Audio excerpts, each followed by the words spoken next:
На странице 42 мы повторяем несколько падежных окончаний, а также правильно произносим букву Ч. В татарском языке Ч произносится так же, как в русском языке в слове щи. Щи, Ч, щ, щеби, щещек. Обращаюсь к школьникам, которые смотрят данное видео, если таковые имеются.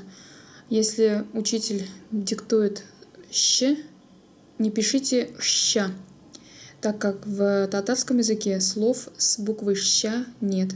Есть только в словах, заимствованных из русского языка. Если слышите данный звук, пишите смело букву Ч, так как мы произносим букву Ч именно так. Щ, щеби, щещек. Небольшой стишок, состоящий из двух строчек. Щеп, щеп, щебилерем. Минем няни щебилерем. Я думаю, взято из известной песни «Щеп, щеп, щебилерем, минем няни щебилерем». Там дальше продолжение. Переводится «Цып-цып, мои цыплята, мои маленькие цыплята». И что у нас нарисовано? Тауэк, курица, и щебилер, цыплята. Нинди сюзлер, какие слова? Нужно составить слово. И предложение получится из двух слов. Большая буква, значит, начинается на Петух как будет? Этеш. Этеш. И здесь на К начинается. Кыш. Кыра. Кышкыра. Этеш кышкыра. Петух кричит или петух кукарекает по-другому. Далее переходим на окончания падежные. Коя. Это у нас вопрос падежный, переводится куда. Вспоминаем, какие у нас окончания на этот вопрос. Их всего 4. Так, давайте кубики посмотрим. Их всего 4. Га, ге, ко, ке. Какой же вариант подобрать сюда? Значит, смотрим, на что заканчивается слово бакша. Это гласное в конце, поэтому точно не ко и не ке. Будет, значит, или га, или ге. Какой из них выбрать? Смотрим, слово твердое или мягкое. Слово твердое, значит, выбираем га. Получится ответ коя бакша га барам. Дальше пошли. Койда. Переводится куда. Так, никуда, извиняюсь. Койда переводится где. Бакша. Смотрим, на что заканчивается на гласную. Значит, либо да, либо де, либо то, либо те. Если гласное, значит точно до или де. Если слово твердое, значит да.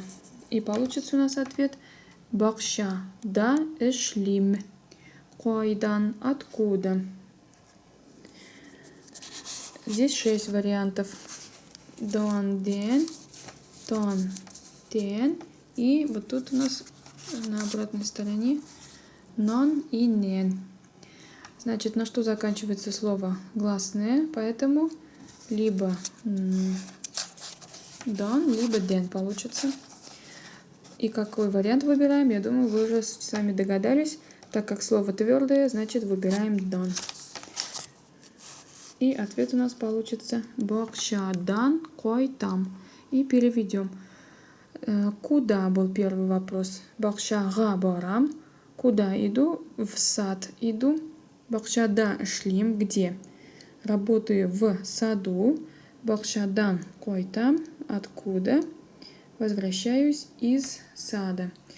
И что же получается? Одно и то же слово.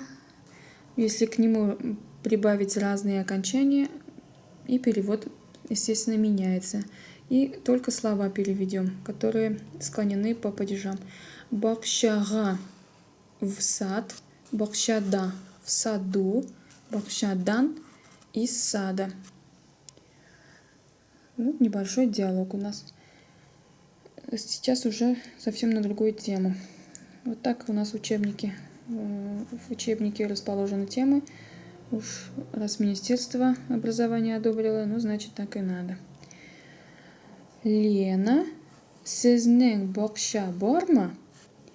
Әйе, безнең бокша бар. Бокшада нәрсәләр үсә? Помидор, кыяр, алма. Ә җиләк үсәме? Үсә. Переводим. Лена, у вас есть сад? Да, у нас сад есть. В саду. Вот у нас, что по теме относится, одно слово. В саду, значит, вот оно. Вот на эту форму подходит. Где в саду? Бахшада нерселяр усе. В саду что растет? Помидоры, огурец, яблоко. А ягоды растут? Растут.